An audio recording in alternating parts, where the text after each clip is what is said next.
What's going on, everybody? Dialorix TV back with another video, and in today's video we'll be discussing a failed Lakers trade attempt.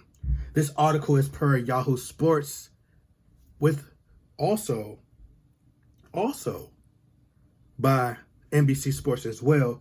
The headline reads, NBA rumors, Lakers trade offer for Celtics Dennis Schroder finally revealed. Finally, Nick Goss. This article was written today, February 14th, Valentine's Day. I ain't got no Valentine.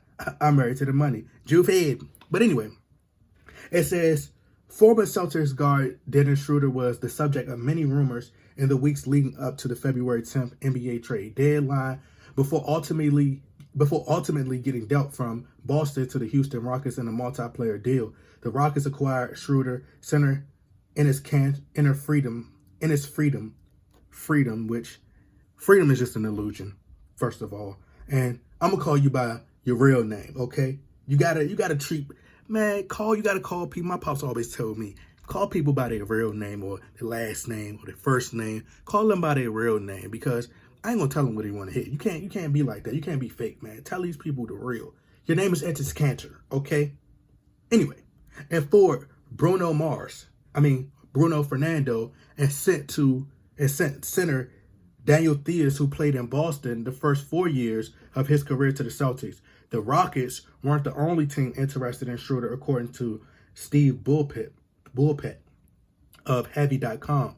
The Los Angeles Lakers were offering a couple of second-round picks and some minimum contracts. This isn't a bad offer from the Lakers. The Celtics would have been able to clear Schroder's salary to get under the luxury tax and acquire a few low-value future assets in the second-round picks. So they went on to talk about how these players helped the Celtics, former players helped the Celtics, Al Horford, so on and so forth. If you guys would like to read the full article, the link is in the description box. I know a lot of you guys get on me for the link not being in the description box. Sometimes I just be uploading, going to the next video, so I don't be caring about them links. But just know that I ain't going to cap to you. I ain't going to lie. You know what I'm saying? Everything I put on the channel could be found if you just Google it. But anyway, if it's not there, it ain't there. All right? But anyway, the Los Angeles Lakers, I'm not sure. They didn't go into specifics and stating whether it failed on the Lakers' part or it failed on the Boston Celtics' part. Maybe they felt that they weren't getting equal value for Dennis Schroder, but to me, it doesn't seem like it, because they were getting second-round picks. Maybe they thought that they could get more. They got this back. You know, he was a former player for the Boston Celtics. So possibly they just, felt like they could get they wanted him back on the team. And I think the Lakers, it was smart they were fortunate enough for that to happen. I ain't gonna say they were smart, because I don't think that offer should have been made in the first place, because you already had Dennis Schroder on your team. And from what I'm being told from the Bronxexuals, that you are supposed to appreciate, I guess it's just only when it's, LeBron James. This doesn't apply to no one else but LeBron James. But when you play for the Lakers and you put on that Laker jersey, you should just appreciate that person for coming to the team. So we shouldn't bash that person, and we should not demand that they get traded. We should just appreciate that person put on that they want to represent that purple and gold. That's it. But for some reason, Dennis Schroder was clowned for, I think, refusing to take that $80 million, because he seemed to, he felt like he deserved more.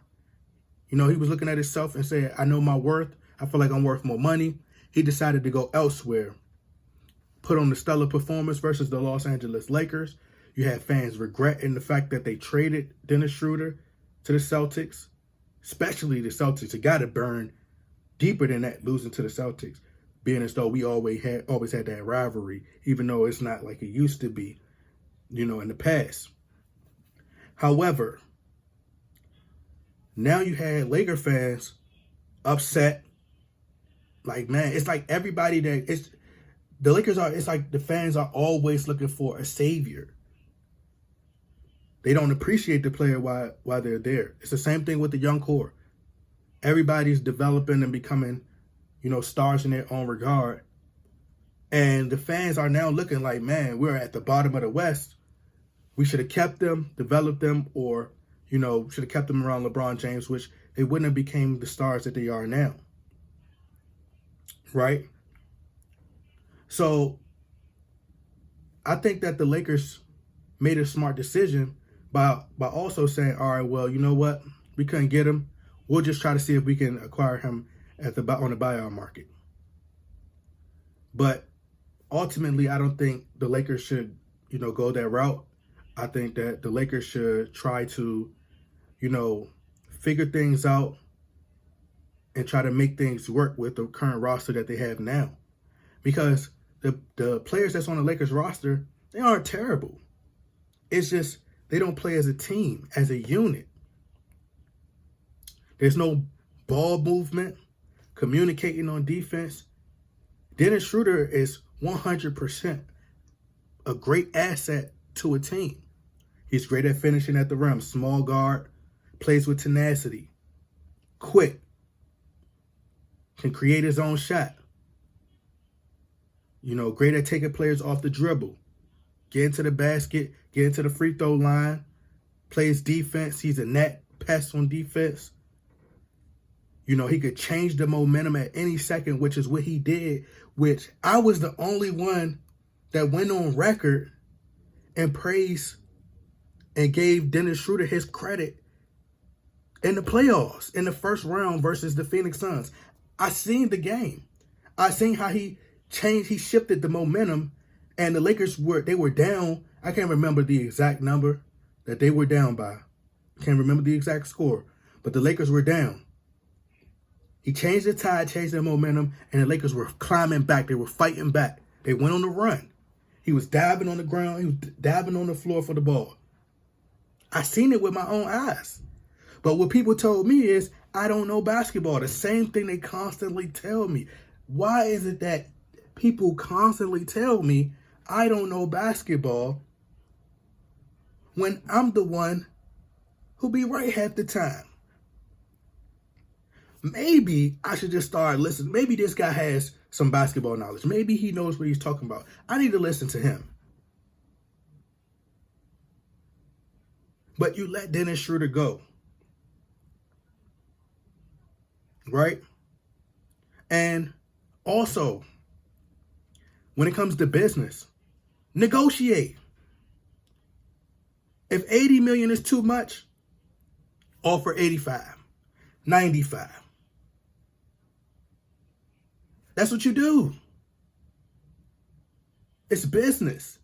And a lot of fans don't understand business. They don't. But the Lakers trade offer for Dennis Schroder, I don't think they should have offered anything.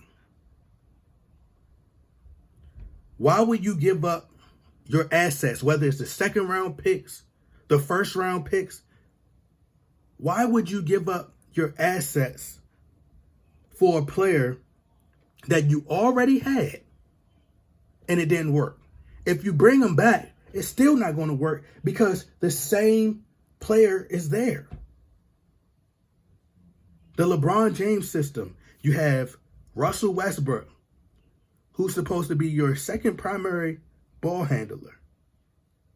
So if you add Dennis Schroder, right, who's another point guard, when he comes off the bench, he's going to come in, he's going to give you quality minutes as he always does.